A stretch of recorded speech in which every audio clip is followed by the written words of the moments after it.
America's most secure location was never the local post office. It was a sealed railway carriage, hurtling through the night at 90 miles per hour, packed with armed clerks and heavy 50-pound mailbags. The only way to convey the nation's most critical correspondence involved a perilous maneuver with a steel hook, snatching pouches from small towns without halting the train. A missed grab left an entire community waiting for days. Standing too close meant the incoming bag could cause severe injury. Why did the federal government transform mail delivery into the most hazardous job on the tracks? And what vital contents did these pouches hold that compelled men to risk everything to keep the nation running? The surprising answer and its lasting influence begin with an unforeseen crisis. A letter dispatched from New York at dawn could still linger untouched in a Chicago sorting room 2 nights later. In the 1860s, westward journeys were punctuated by frequent stops. Trains moved swiftly, but the mail did not. Each time a sack of letters arrived in a city like Pittsburgh, its progress ceased abruptly, seeming as though time itself paused for the correspondence. There it might remain for 72 hours, awaiting manual sorting by a clerk. Chicago offered little improvement, with 48 hours wasted amidst stacks of unsorted envelopes, simply because the next train could not depart until every letter was categorized and assigned. The statistics were telling. A letter traveling coast to coast could spend more time idle in a depot than actually on the tracks. Delays accumulated nationwide, from bustling metropolises to remote hamlets. By the time a letter finally reached its recipient, the news was stale, business agreements had dissolved, and families were left in anxious suspense. The system buckled under its own inefficiencies. With a burgeoning population and escalating demands for speed, the post office remained entrenched in a bygone era where time held no significance for a letter resting on a wooden bench. Frustration surged across the country. People desperately needed a method to transmit information as rapidly as the trains themselves. Change was imperative, as America's future was being hindered by its mail system. George B. Armstrong witnessed this bottleneck directly. As a supervisor at the Chicago Post Office during the Civil War, he observed mail piling up in wagon loads, understanding that every lost hour signified another family awaiting news, another business left in uncertainty. Armstrong devised a straightforward yet revolutionary concept: sort the mail in transit. In July 1862, he loaded a few clerks, piles of unsorted letters, and some makeshift racks into a baggage car of the Chicago and Northwestern line, headed for Clinton, Iowa. As the train sped westward, Armstrong's team began processing the vast amount of mail, allocating letters for towns they would never visit, racing against the train's own shadow across the prairie. By their arrival in Clinton, the mail was already sorted and prepared for distribution. No delays, no wasted days. This proof of concept revolutionized everything. Armstrong wrote to his superiors, asserting that every minute the mail spent stationary was a minute America could not afford to lose. On August 28, 1864, the railway mail service was formally established. Armstrong's mobile office became the cornerstone of the nation's communication infrastructure. The experiment had become the norm. Across the railway network, clerks received orders to sort while moving, transforming every mile of track into a dynamic conduit of news, currency, and hope. The era of the fixed sorting room had ended. The nation was about to discover its true pace. Stepping inside a railway post office car, one enters a realm designed for a singular purpose: relentless motion. 60 feet from end to end, devoid of windows to deter thieves or stray bullets, it featured only rows of sorting racks ascending the walls. Dozens of wooden pigeonholes awaited letters destined for every town between Boston and Omaha. A central aisle, barely wide enough for 2 clerks to pass without jostling, ran through the car's length. Every surface was engineered for resilience. steel plates on the floor, and heavy doors that slammed shut with a jolt. Everything was bolted down to endure the tumultuous journey. At one end lay the heart of the operation, the catch assembly. Here, mounted across the frame, was the catcher arm, a steel bar approximately 7 feet long and 2 inches thick, designed to pivot outward into the rushing wind. Typically, it remained stowed away. However, when the train approached a mail crane, the clerk grasped its handle and locked it into position, forming a horizontal arm poised to snatch a pouch from the air. The arm's function was straightforward. Absorb the impact when a 50-pound canvas bag, tightly packed with letters, collided with it at highway speed. The force was sufficient to sever a weaker metal component, so every inch of the arm was over-engineered for durability. Outside, the mail crane stood, a tall post featuring a wooden or steel arm extending over the track, holding the pouch in a compact, hourglass shape. The bag hung at the precise height, its loop cinched in the middle, allowing the hook to snag it instantaneously. Each exchange represented a geometric problem solved at 60 miles per hour.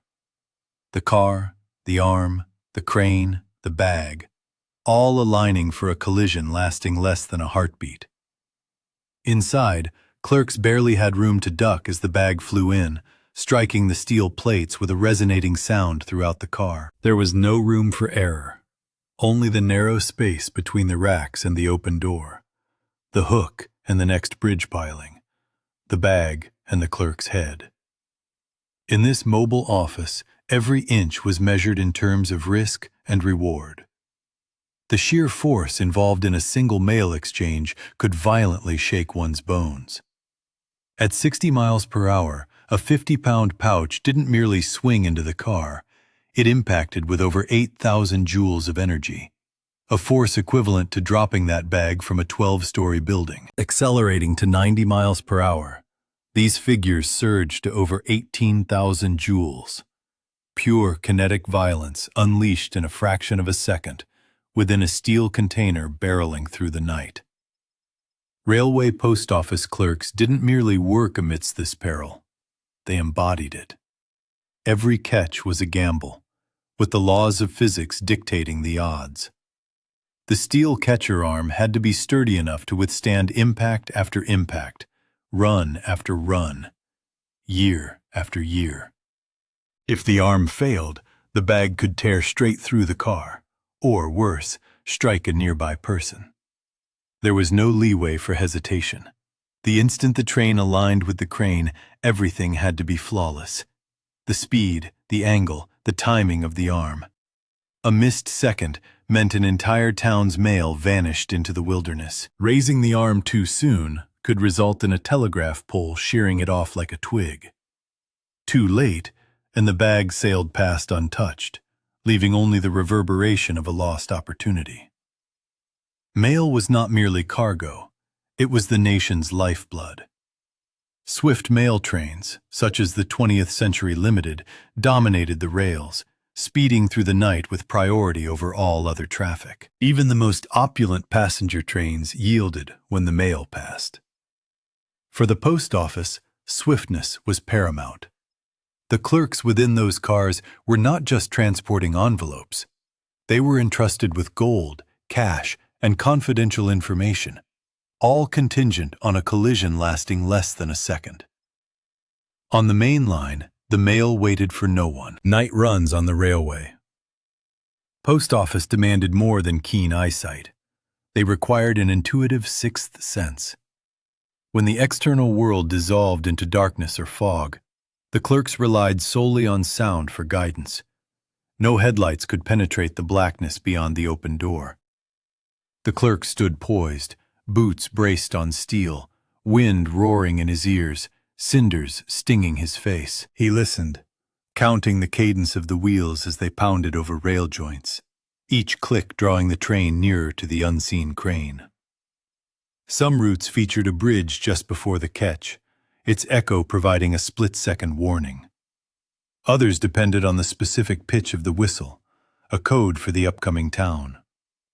There was no room for second guessing. The clerk's hand gripped the catcher arm, sweat slick on the steel, heart thumping in sync with the rails.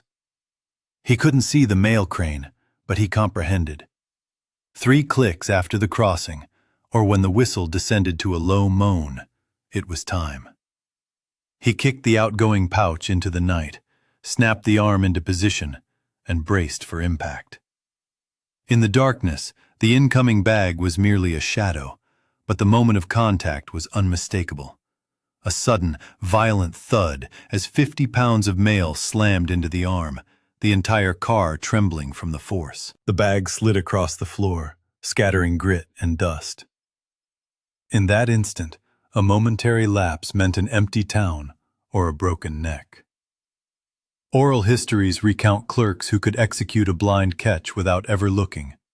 Veterans who mentally charted every mile, judging distance by the shifting wind or the alteration of the rail sounds beneath their feet.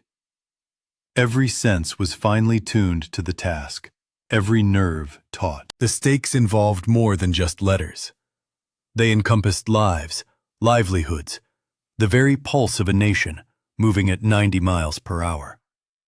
All hinged on a moment that could not be seen, only felt. To earn the badge of a railway post office clerk, one needed more than steady nerves and swift reflexes. A mind like a steel trap was essential. Every applicant faced the notorious case test, an ordeal that ruthlessly weeded out the unprepared. The rules were straightforward, but the threshold was unforgiving. Sort 600 letters per hour into hundreds of distinct slots, each designated for a specific town, junction, or whistle stop. Missing more than 2 out of every 100 letters resulted in failure. A minimum of 97% accuracy was required, though 99% was the expectation. There were no second chances. The test wasn't solely about speed. It demanded complete recall. Clerks memorized the names and locations of up to 10,000 towns, the schedule of every train, and the complex, branching network of routes crisscrossing the country. The sorting schemes evolved with the seasons, as did the tests. Failure to keep pace meant dismissal. However, mental acuity alone was insufficient. The government entrusted these men with far more than just postcards and invoices.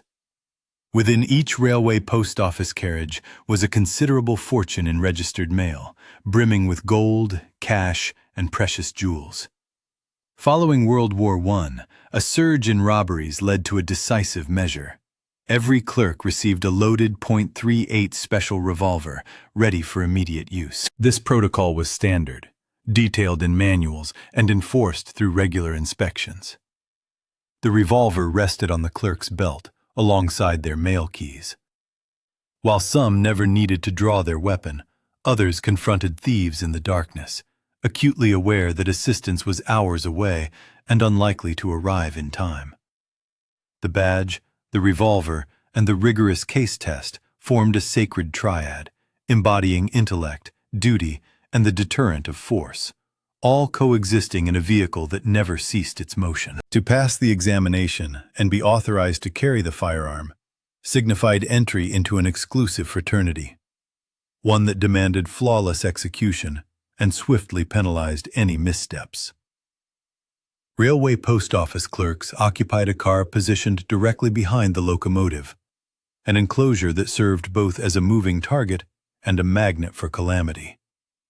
In the event of an accident, the RPO car was invariably the first to collapse, jammed between the engine tender and the rest of the train.